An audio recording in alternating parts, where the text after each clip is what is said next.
4000 ouvrages, plus de 2000 visiteurs et une quarantaine de stands.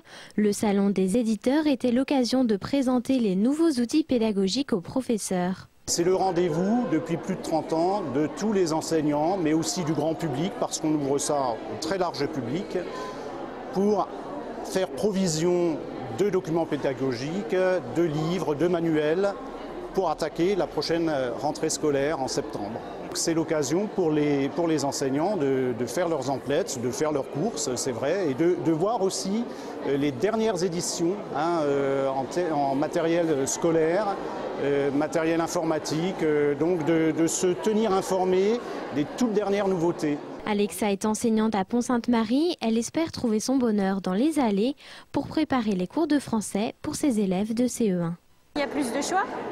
Et puis on peut regarder, donner des idées, se donner des idées pour un futur manuel qu'on peut acheter.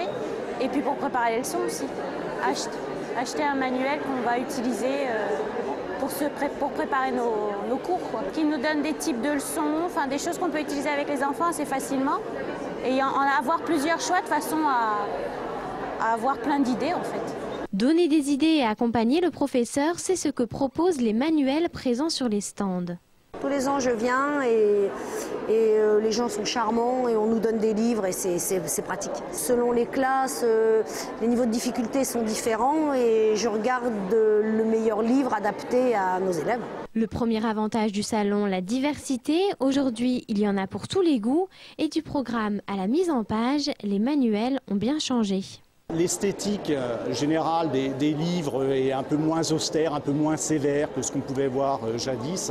Il y a une vraie recherche maintenant dans la conception, dans l'aspect graphique, dans la...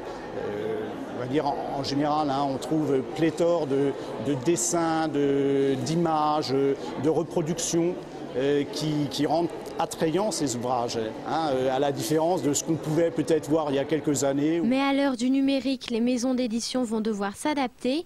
Le prochain support des manuels est sans nul doute la tablette numérique. Le salon devra lui aussi se mettre à la page.